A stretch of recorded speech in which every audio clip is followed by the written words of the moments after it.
Cat Mojo Tears, your cat daddy Jackson Galaxy.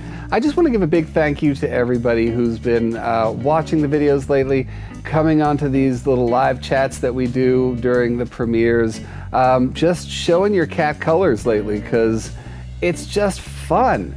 And at this time and place in this world, having fun and talking about our cats, it just doesn't get any better than that, right? Let's get on with it. Today, we're going to be talking as I wag my finger at you. Why am I wagging my finger at you? Here, I'm wagging my finger at you because today we're going to talk about the top mistakes that you can make with your cat. Like the biggest, like, oh, did you really or did you not really? We're all students of this thing we call cat.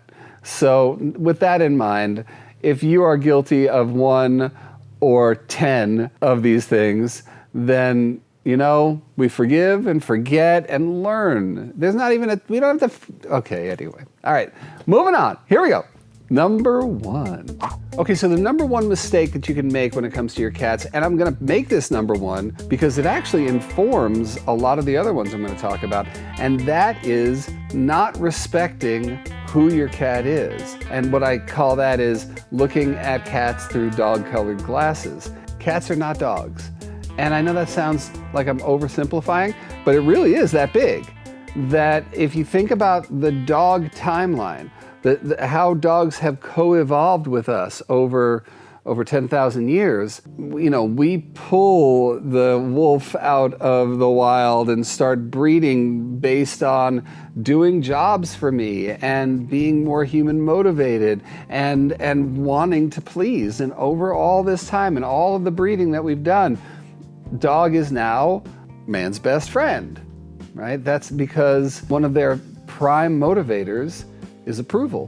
What do I get with human, you know? Anybody who lives with cats knows that's not the story of cats, you know? I mean, the timeline is very much more, it was a mutually beneficial relationship. We were starting to gather food, not just hunt it, but gather it and store it. And the rats and the mice were like, hey, it's a buffet. And the cats come along and they're like, hey, it's a rat and mouse buffet. And we're like, wait, well, cool. We're not gonna die of being poisoned by rat and mouse poop. And because of that, we're like, you can stick around. And the food supply was there, they stuck around. And then we took a trip together over 10,000 years. And if you think about it, it's not really, except for the past blip in that timeline, that they now live in our homes with us more and more now, not even going outside. They live here. And that is a new relationship, actually. So the next time you think to yourself, why doesn't my cat fill in the blanks? Want to, you know, be with me all the time, want to do things for me, want to do anything for me. And then we think less of them because they're not achieving the hallmarks of relationship laid out when it comes to dog-human. Check yourself. Remember, that's the first big mistake you can make when it comes to cats. Litter box mistakes. Scented litter, like heavily scented litter, offending a cat's nose for sure. But then there's litter boxes that you throw in a corner or behind the washing machine because you don't want to look at it. Well, now you put it in a place that not only is inconvenient for the cats, but actually might be scary. Hello, washing machine under the car. Or because there's other cats or dogs or kids coming back and forth and they get trapped in the box. So where we place these boxes can be a mistake if we don't remember that they are doing us a favor by going in these boxes day after day after day. It's not in their DNA to go in the same spot every day, but they do. The litters that are pointy, so when they step on it, it could hurt a cat's paws. The mistake of not having enough litter boxes in your house. And you've heard me talk about the formula, 1 cat, 2 litter boxes, 2 cats, 3 litter boxes, so on and so forth. We're not just talking about not having enough litter boxes, but cleaning your litter box. I mean, I have seen some really bad things in all my years of working with cats, and a lot of it is like, well, I'll scoop in a few days. How about we make it a clean place where they don't have to like walk over little, you know, landmines every time they want to eliminate? That would be great. And the final thing is hiding your boxes as furniture. It's asking for trouble, especially in a home where it's not just you and your cat. If you've got other inhabitants, whether they be other cats, dogs, kids, whatever, there's always a chance that your cat is going to be in that box. They're going to try to come out and someone's going to surprise them, and goodbye litter box. And then you got a real problem on your hand, and you just got to own up to your mistakes. So you better to do it proactively. Oh, wow, I was going to make a mistake. Well, I'm not going to make a mistake. Good, you didn't make the mistake. Let's get on to more mistakes that you make. All right, our next mistake is not cat-proofing your house. Having a cat in your house is like having a toddler that can reach the ceiling. You know, whether it's access to cleaning supplies, whether it's access to things that are in your medicine cabinet. If you have one of those chairs that leans back, a lazy boy or something, and cats can get under there, the list goes on, and luckily I made a list. Look up there if you want to know how to cat-proof your house. Now, speaking of cat-proofing your house, another mistake that you can make is not checking out whether or not the plants that are in your house are toxic to cats, because there is an extensive list of plants and flowers and shrubs that are really toxic, not just to cats, but to other animals as well. You know, if your cat takes a bite of a lily, it could be death. So it's one of those things that you, like I said, experience. Do it first. Don't make the mistake. So now for this next mistake that you can make for your cat, I want to veer off into kittens for a second and make this kind of kitten specific. Never play with your hands. And as cute as it might be to watch your little 8-week-old sort of nursing on your finger, your little one is going to be a big one in no time at all, and it's going to hurt like hell. The second thing is, a mistake would be not taking every opportunity when your cat's a kitten to socialize them basically to every type of human you can get around them. From men to women, from kids to teens, stuff like trimming nails. I mean, they're going to make a whole lot of noise, but what you'll teach them is, after chip, comes treat, and love. The same thing goes with getting your kittens used to being in a carrier. You can always get your grown cats used to carriers as well. Again, video in the description. But it's so much easier when they're kittens. And not only can you get them used to it, you can get them used to thinking of their carrier as a safe place. That means you're actually going to take your cat to the vet. Anything that you can do that will let them make positive associations for the rest of their lives with humans is such a big opportunity, and missing that opportunity is a big mistake. The next mistake is not taking your cat to the vet regularly. Getting your cats into the carrier and getting them to the vet seems to be such a traumatic thing that out of love sometimes we just avoid it. We're just like, yeah, you know, she's not complaining about anything. She seems perfectly fine. We'll put it off for a little while. The more you just get your cat out of the house in a carrier, take them for a short drive, come back again. Now, if you've never seen my backpack before, I sell a little backpack for cats. Take them out for a walk. The more they are exposed to these experiences, there's no making a vet visit like a trip to Candyland, but it also doesn't have to be a trip to hell either. Health changes happen rapidly, so you really want to be on top of it. And next on the big mistakes that humans make hit parade, we have cat-to-cat introductions and also dog-to-cat introductions, just introductions in general.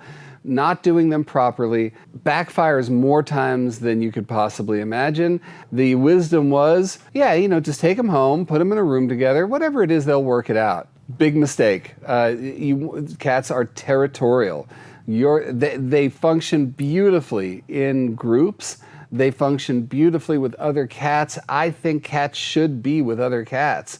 But when you bring in a cat to an existing cat's territory, that cat is not going to be psyched right off the bat. So if you do it in a controlled way, Once again, there's a video in the description, and maybe I'll even throw it up here. But when we talk all about cat-to-cat introductions, but the same thing goes for dogs. If you're bringing a dog into the house for the first time, the last thing you want is that dog chasing the cat, even if it's just fun for them, because that is a chance at a good relationship gone bad right from the start. So just take that extra couple of steps. Make sure that you're introducing them so they both feel safe, they both feel like they own the joint, and that makes for, you know, happy roommates. All right, the next mistake that humans make with their cats is not catifying their home or environmentally enriching their home. I'm gonna make a big list here, just bang, bang, bang, bang, bang, of things that signify environmental enrichment or lack thereof. We can do so much for them, whether it's putting up shelves or having more cat trees, things like that that will get them up in the air. When you have multiple cats, creating that cat superhighway, lanes of traffic around the house, that's an opportunity to not get in each other's way all the time, increasing the perception of how much territory we have. Because again, one of the tenets of catification is to remember that cats perceive volume from floor to ceiling. It's not like us when we walk into a room and we're like, okay, here's my chair, I'm gonna sit in my chair. I'm not thinking about the ceiling. Why would I do that? But your cat does. When they walk in the room, they're like, whoa. Owning more ownership of territory or perceived ownership of territory, that means cat mojo. Allowing your cats as much window space as you possibly can. Cat TV is another one. You know, the small act of hanging a bird feeder outside your window will get your cats just going. Another element of catification that I find really important is the concept of base camp.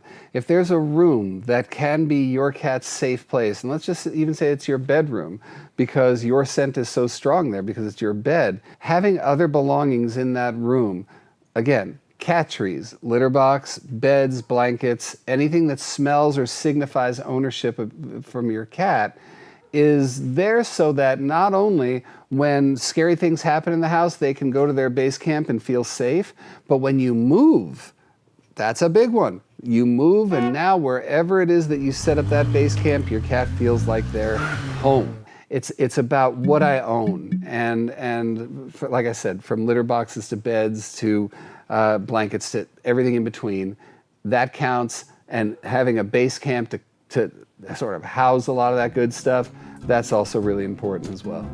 Another mistake that we make with our cats, just improper nutrition. Now listen, I have made 3 videos on dry food, wet food, raw food. I urge you to watch all 3 of those videos just so that you understand just the very basics of what cats need to eat. And here's just the real, I mean, you want to talk about cliff notes? They are obligate carnivores. Your cats need to eat meat, actual meat. Not, you know, little representations of meat, but meat. They're also very highly carb intolerant. So having lots of carbs in your cat's diets, big mistake. 25 years ago, trying to feed your cat like high quality wet, which was loads of money, or raw, which meant like you up to your knees and like grinded meat in your kitchen, just disgusting. Now you don't have to worry about that anymore. There's just so many quality brands out there when it comes to cat food. The mistake that you would make is just not learning about what cats need to eat, what they thrive on, and conversely, what could hurt them in the long run. So just learn that right there, avoid that mistake. And again, we're not here to judge. If you're doing something that you didn't know about, I've been there, we've all been there. I made some very large mistakes when it came to my cat's nutrition, and I think I paid the price for it, or they did over time, and I learned and I adapted, and that's just what I'm asking you to do. So check out those videos all about cat nutrition. So I'm saving the biggest offender for the last on this list. Our final mistake that humans make when it comes to their cats is, drum roll please. I said drum roll please. Man, you just can't get good help anymore, can you? Thank you. Is declawing your cat. There is no 2 ways around this. Declawing your cat is a mistake. I think it's abusive. I think it's inhumane. I think it's when you know that we're not just taking the nails out, but we are amputating each digit at the first knuckle, changing the way that they walk forever, creating pain that may last the rest of their lives, upping the chances for arthritis, messing with their confidence, upping the chance that they will go from scratching to biting instead, litter box issues that crop up afterwards, and a general erosion of your relationship with them. If you know all that stuff and you still go out there and declaw your cat, I don't know what to say. That's why I'm making this the big one here out of all of them. I'm not trying to be overly dramatic here, but I beg you not to declaw your cats. If your cats are clawing up your furniture, doing things with their claws that you don't like, we can fix that. I have plenty of things to show you where we can save your furniture. Hands down. We can help trim your cat's claws. There are even nail caps that you could put on your cat's claws, and people ask me all the time, well, isn't that inhumane? No, inhumane is declawing, but if you're having a lot of problems with your cat's claws, yep, we can put those caps on there. That's okay. That's okay. The only thing that's not okay is mutilating your cat to save your furniture or for any other reason. So again, I'm not here to shame you if you have declawed your cats. I'm here to implore you to do some reading up on the subject, and it's okay if that is your story in the past. Just please don't make it your story in the future. So yes, there's mistakes that we make in the course of our relationships, and I mean all relationships. Man, I'm just thinking about the mistakes I made today. Every mistake that I may have outlined here and calling it a mistake is just, it's another way of saying that there's an opportunity that you might have missed, but it's never too late. Take the opportunity. Don't forget, I get my ideas for these videos from the comments down below. And don't forget to subscribe, ring that bell, you get the notifications. Oh wow, Jackson's got a new video out, he's got a new short, he just put a post up, he's got a premiere coming, he's dancing around the room with you know, a big hat on. All these good things happen from ringing that bell and subscribing. Now, why wouldn't you go ahead and do that? All right, guys, till next time, all light, all love, all cat mojo to you.